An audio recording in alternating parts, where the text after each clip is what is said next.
Pessoal, tudo bem? O meu nome é Ana e hoje eu vou falar um pouquinho sobre macroscopia da medula espinhal. Ou seja, eu vou falar um pouquinho sobre a estrutura geral da medula. Inicialmente, eu vou dar um contexto, que é a função da medula. Acho que para a gente estudar alguma coisa, saber a importância e a função disso é muito importante para começar os estudos. Eu separei aqui 2 tópicos de função, mas está embutido 3 funções basicamente. O primeiro seria que a medula é a principal via de influxo sensorial. O que é influxo sensorial? Seria a entrada de informações sensoriais para o encéfalo. E a medula também é responsável pelo efluxo, ou seja, a saída de uma resposta, de uma informação motora proveniente do encéfalo. Então, ela exerce essa função de, como se fosse porta de entrada de estímulos, de informações. E também ela é o principal centro de reflexo do nosso organismo. Em relação à localidade da medula, a localização dela, ela vai estar ali sendo limitada por um negócio chamado forame magno, que eu já vou explicar o que é para quem ainda não sabe, e embaixo aqui por L2, que é uma vértebra basicamente. Eu vou fazer um vídeo posteriormente falando um pouquinho sobre as vértebras, como a gente chama as vértebras, e também vou fazer um vídeo explicando sobre o crânio e sobre os ossos do crânio, para a gente entender bacana o que seria o forame magno.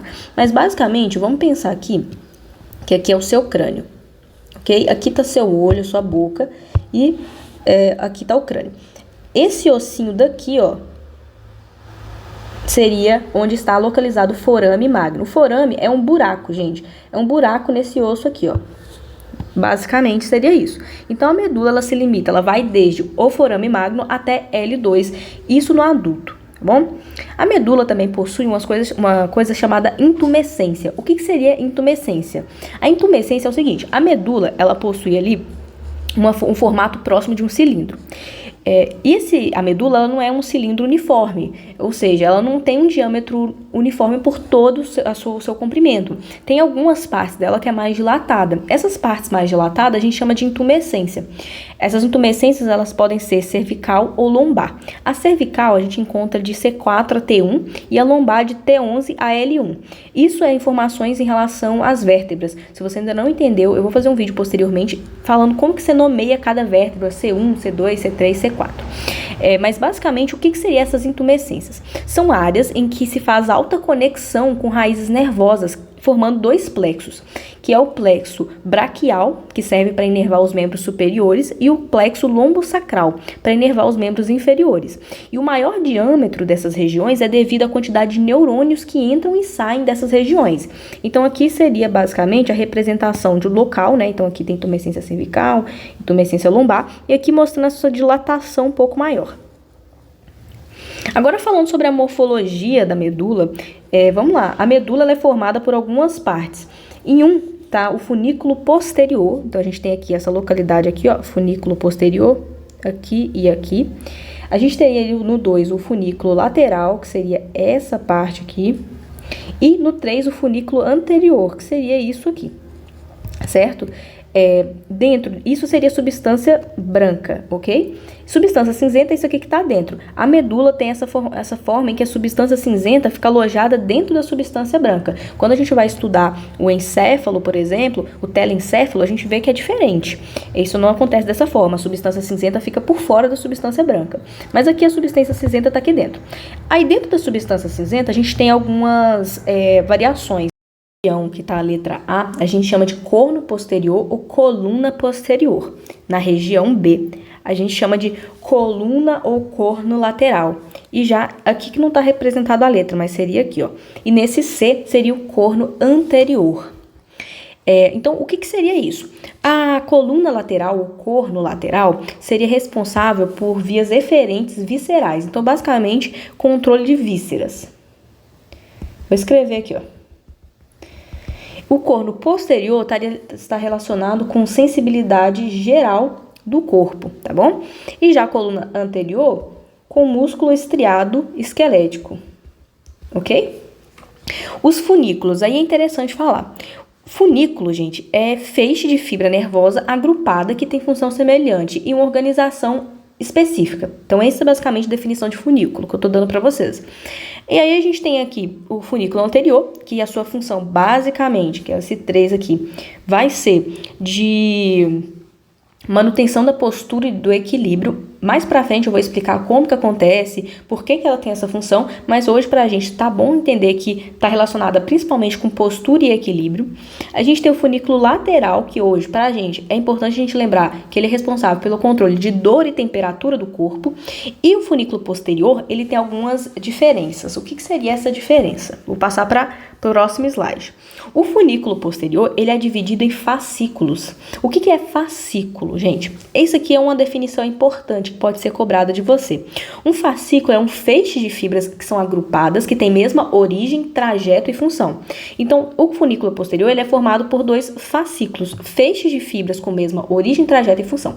Quais são esses fascículos? A gente tem esse aqui, ó, que é o fascículo grácil, e esse aqui, que é o fascículo cuneiforme. Então, o funículo posterior é formado por 2 fascículos, o fascículo grácil e o fascículo cuneiforme. Qual que é a função do fascículo grácil? Ele vai estar relacionado com o controle de membros inferiores e metade inferior do tronco. Já o cuneiforme é o contrário, membros superiores e metade superior do tronco.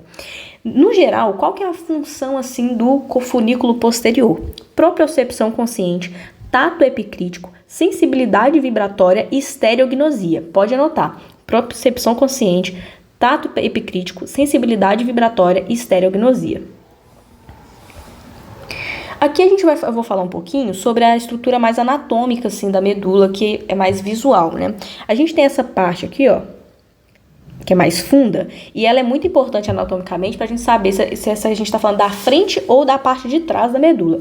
Quando a gente tem esse mais fundinho aqui, que a gente vai chamar de fissura, essa fissura, a gente vai estar vendo a parte anterior da medula. Então, como que a gente sabe que a gente está falando, por exemplo, que isso aqui é o funículo anterior? É o funículo anterior porque essa aqui é a face anterior da medula, porque a gente consegue ver essa profundidade aqui. Por isso que é importante identificá-la.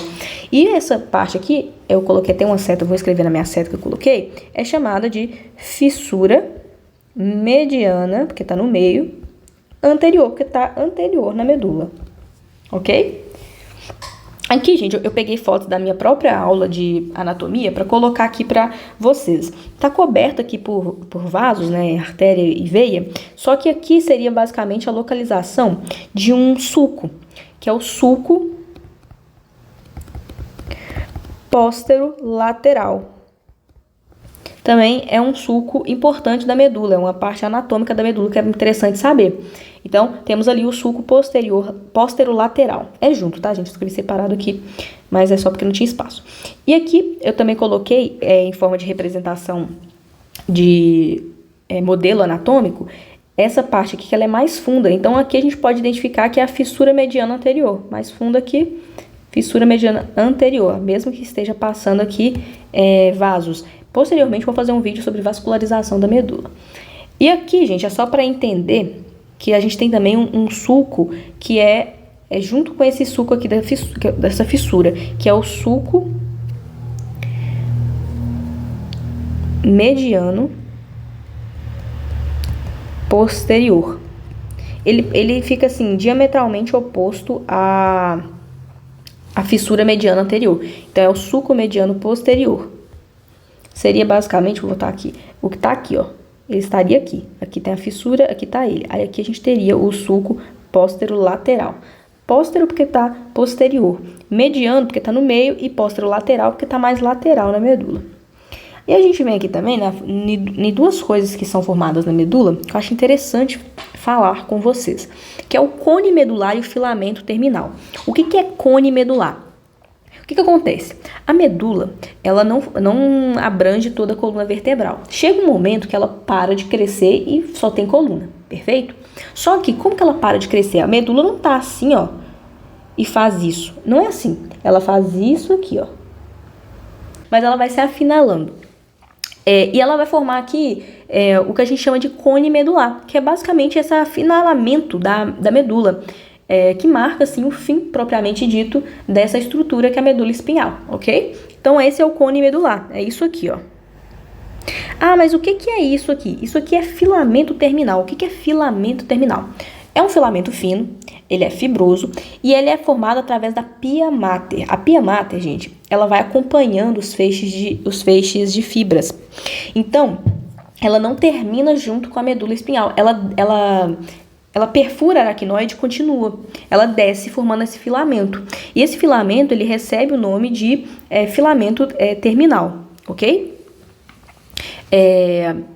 E assim, ele serve basicamente para ancorar a medula dentro do canal vertebral e evitar movimentos excessivos da medula dentro do canal vertebral durante os movimentos do corpo. Então, é muito importante para evitar lesões, por exemplo, nessa região.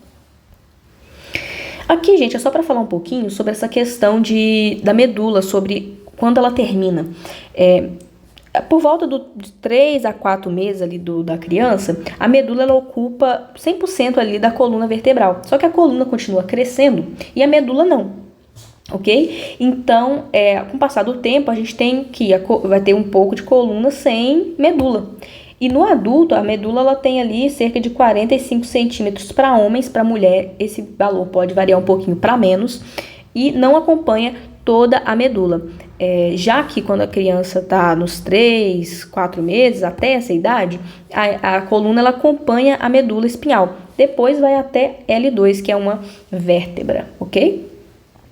Meninges, agora está na hora de falar de meninges. Se você não sabe o que são meninges, se você não tem nenhuma ideia do que é, eu aconselho você assistir esse vídeo que eu vou deixar no card aqui acima, para mim não ficar repetindo muita coisa. Então, vou deixar o card aí em cima, assista o vídeo e volta para cá.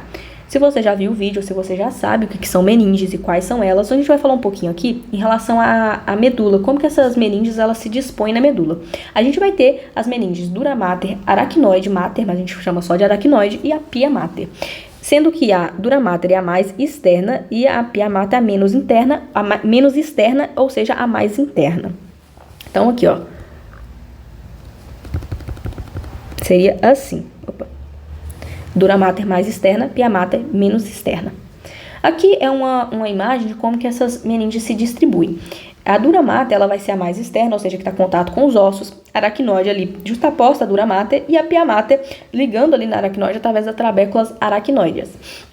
A dura mater, aqui, ela tem uma diferença, que é importante falar. A dura mater na medula é formada por apenas um folheto.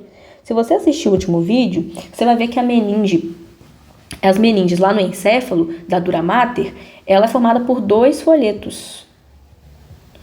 Já que na medula é formada por um folheto só, tá bom? Essa é uma principal diferença aí da dura mater na medula. E a outra diferença é que a dura mater na medula, ela possui o espaço epidural, que é o espaço entre dura mater e osso. No encéfalo, a gente percebe que isso não existe, esse espaço não existe. Só quando a gente tem, por exemplo, um hematoma. Na medula existe, tá bom? Esse espaço. A gente tem também uma coisa chamada ligamento denticulado. O que seria esse ligamento denticulado? Esse ligamento denticulado seria como eu posso dizer? Uma ligação que a pia mater faz com a dura mater por meio de um prolongamento dela mesma, que é o ligamento denticulado. E esse ligamento ele vai ser responsável por também ajudar a ancorar a medula dentro do canal vertebral, proporcionando suporte estrutural e de estabilização. Isso é muito importante, por exemplo, na parte de movimentos, do grau de articulação da nossa coluna, entre outros, ok? Então, basicamente, seria essa função aí do ligamento denticulado. Agora, em relação aos espaços, a gente tem espaço epidural, subdural e subaracnoide. O espaço epidural, ou peridural, seria o espaço entre dura mater e o osso. Então, seria isso aqui, ó. Dura mater tá aqui, o osso tá aqui, então seria esse espaço aqui. Ok? A gente tem espaço subdural, que é o espaço entre dura mater, que é essa em verde, e aracnoide, que é em azul, então seria isso aqui, é o espaço subdural. E o espaço subaracnoide seria o espaço entre isso aqui que está em azul e isso aqui que está em vermelho, que é a pia mater. Então, é o espaço entre aracnoide e pia mater. Sobre esses espaços, o espaço epidural é aquilo que eu disse. É o espaço entre a vértebra, o osso e a dura mater. O subdural entre a dura mater e a aracnoide. E o subaracnoide entre a aracnoide e a pia mater. O que contém nesses espaços? No epidural, a gente vai ter tecido adiposo e plexo venoso. No subdural, a gente vai ter um líquido seroso e no subaracnoide, um líquido cérebro-espinhal, o famoso líquor. Outro assunto bastante interessante é em relação à aplicação de anestesia. Anestesia é basicamente um estado reversível de perda da sensação, podendo ser com consciência ou não, mas é normalmente induzida por anestésicos para fins, por exemplo, de procedimentos cirúrgicos. A aplicação mais conhecida ali, a gente tem dois tipos, né, em relação à medula. A peridural e a raquidiana. Anestesia peridural e raquidiana. A aplicação de peridural é no espaço peridural, ou seja, entre dura mater e osso. E raquidiana no espaço subaracnoide, ou seja, entre aracnoide e pia mater. Aqui eu coloquei algumas informações que é importante, pode cair em prova para vocês em relação a isso. O efeito anestésico da anestesia peridural é um efeito lento, demora até o efeito acontecer. Já a raquidiana é mais rápida. A duração do peridural é mais longa, já a raquidiana é mais curta. Enquanto a quantidade de anestésico, a peridural a gente coloca uma quantidade maior, podendo colocar várias vezes no paciente. Já a raquidiana é menor a quantidade e é apenas uma aplicação, você não pode ficar aplicando várias vezes no paciente. Aqui eu coloquei a imagem para a gente entender onde seria ali aplicado. Aqui na anestesia peridural, seria nesse espaço entre dura mater e osso. Na raquidiana, entre pia mater e aracnoide, nesse espaço aí, ok? Então é isso. Espero que vocês tenham gostado do vídeo. Lembrando que as referências para a construção desses slides é o livro Neuroanatomia Funcional, terceira edição do escritor Ângelo Machado, que é um médico formado pela UFMG e também foi professor nessa mesma universidade. Espero que vocês tenham gostado. Até uma próxima.